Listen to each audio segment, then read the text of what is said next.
5. The best way to start a new habit. In 2001, researchers in Great Britain began working with 248 people to build better exercise habits over the course of 2 weeks.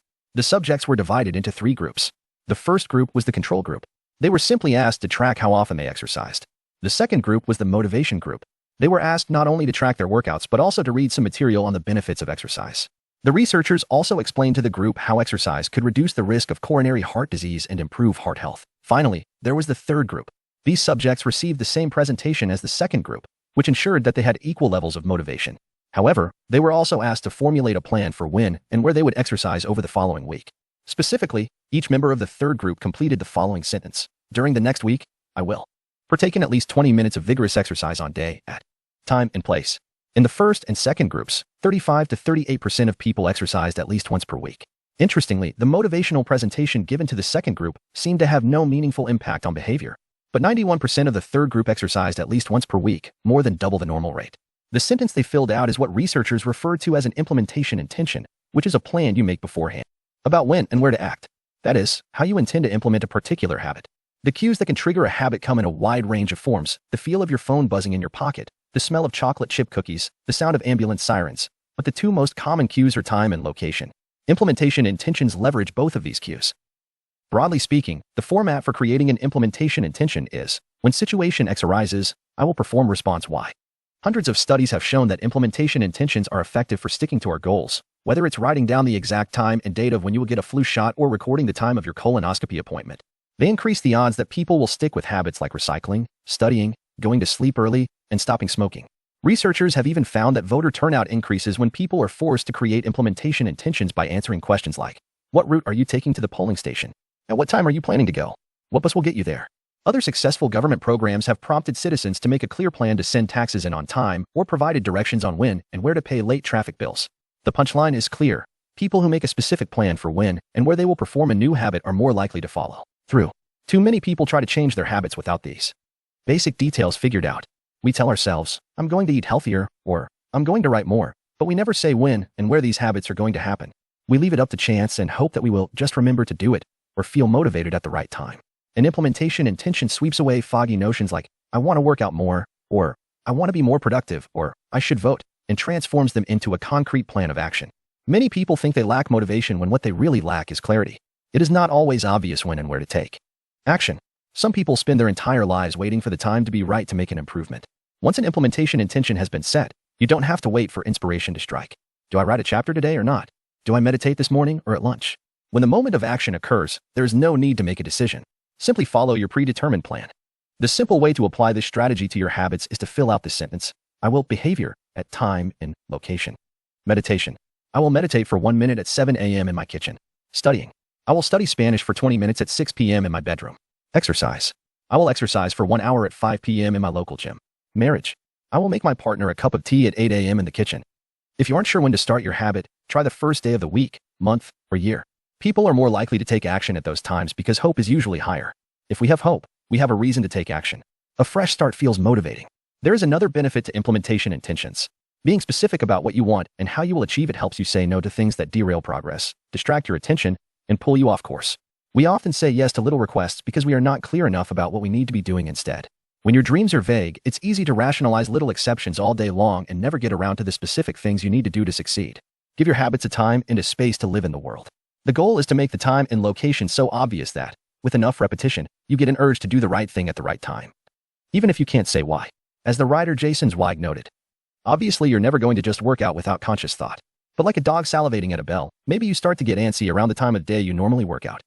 There are many ways to use implementation intentions in your life and work. My favorite approach is one I learned from Stanford professor B.J. Fogg, and it is a strategy one referred to as habit stacking. Habit stacking, a simple plan to overhaul your habits. The French philosopher Denis Diderot lived nearly his entire life in poverty, but that all changed one day in 1765. Diderot's daughter was about to be married, and he could not afford to pay for the wedding. Despite his lack of wealth, Diderot was well known for his role as the co-founder and writer of Encyclopédie, one of the most comprehensive encyclopedias of the time. When Catherine the Great, the Empress of Russia, heard of Diderot's financial troubles, her heart went out to him. She was a book lover and greatly enjoyed his encyclopedia. She offered to buy Diderot's personal library for £1,000, more than $150,000 today. Suddenly, Diderot had money to spare. With his new wealth, he not only paid for the wedding but also acquired a scarlet robe for himself. Diderot's scarlet robe was beautiful. So beautiful, in fact, that he immediately noticed how out of place it seemed when surrounded by his more common possessions. He wrote that there was no more coordination, no more unity, no more beauty between his elegant robe and the rest of his stuff. Diderot soon felt the urge to upgrade his possessions. He replaced his rug with one from Damascus. He decorated his home with expensive sculptures. He bought a mirror to place above the mantel and a better kitchen table. He tossed aside his old straw chair for a leather one. Like falling dominoes, one purchase led to the next. Diderot's behavior is not uncommon. In fact, the tendency for one purchase to lead to another one has a name: the Diderot effect. The Diderot effect states that obtaining a new possession often creates a spiral of consumption that leads to additional purchases. You can spot this pattern everywhere. You buy a dress and have to get new shoes and earrings to match. You buy a couch and suddenly question the layout of your entire living room. You buy a toy for your child and soon find yourself purchasing all of the accessories that go with it. It's a chain reaction of purchases. Many human behaviors follow this cycle. You often decide what to do next based on what you have just finished doing. Going to the bathroom leads to washing and drying your hands, which reminds you that you need to put the dirty towels in the laundry, so you add laundry detergent to the shopping list, and so on. No behavior happens in isolation. Each action becomes a cue that triggers the next behavior. Why is this important? When it comes to building new habits, you can use the connectedness of behavior to your advantage. One of the best ways to build a new habit is to identify a current habit you already do each day, and then stack your new behavior on top. This is called habit stacking. Habit stacking is a special form of an implementation intention. Rather than pairing your new habit with a particular time and location, you pair it with a current habit. This method, which was created by B.J. Fogg as part of his Tiny Habits program, can be used to design an obvious cue for nearly any habit. Asterisk.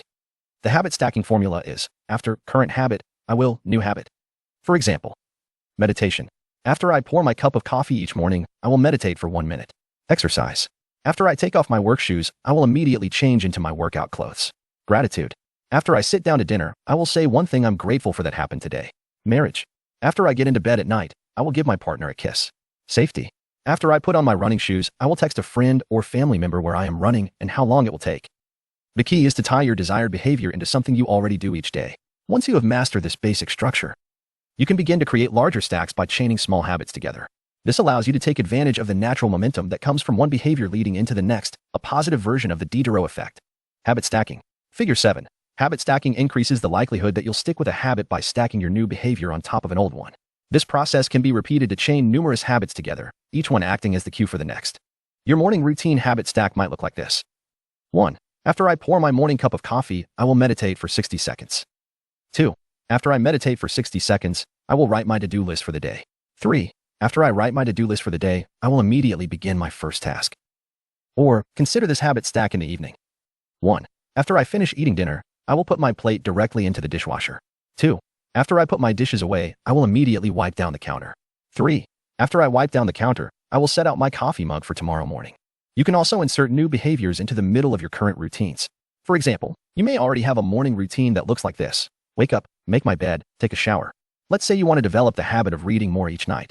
You can expand your habit stack and try something like, wake up, make my bed, place a book on my pillow, take a shower.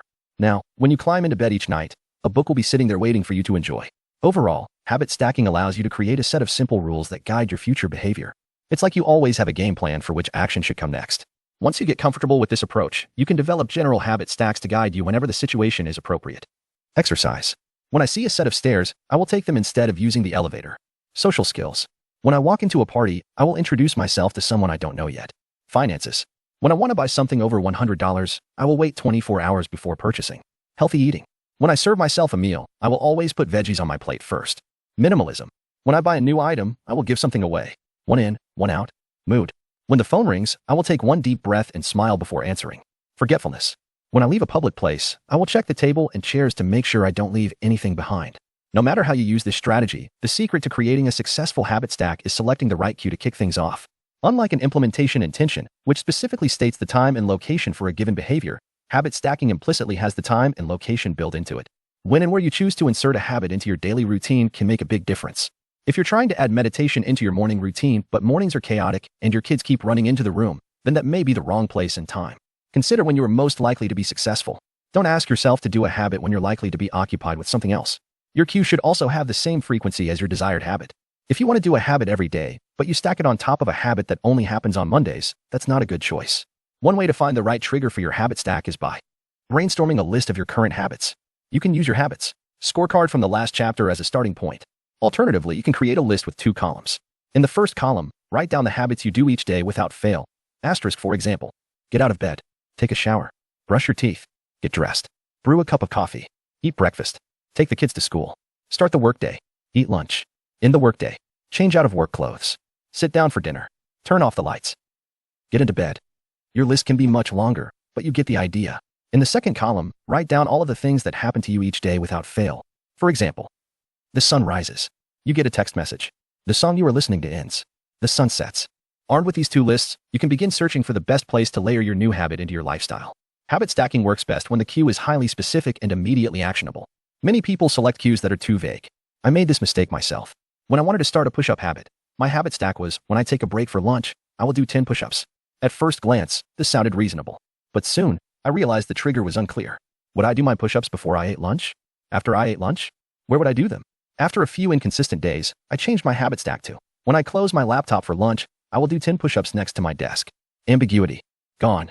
Habits like read more or eat better are worthy causes, but these goals do not provide instruction on how and when to act. Be specific and clear. After I close the door. After I brush my teeth. After I sit down at the table. The specificity is important. The more tightly bound your new habit is to a specific cue, the better the odds are that you will notice when the time comes to act. The first law of behavior change is to make it obvious. Strategies like implementation intentions and habit stacking are among the most practical ways to create obvious cues for your habits and design a clear plan for when and where to take action. Chapter summary. The first law of behavior change is make it obvious. The 2 most common cues are time and location. Creating an implementation intention is a strategy you can use to pair a new habit with a specific time and location. The implementation intention formula is, I will behavior at time and location. Habit stacking is a strategy you can use to pair a new habit with a current habit. The habit stacking formula is, after current habit, I will new habit.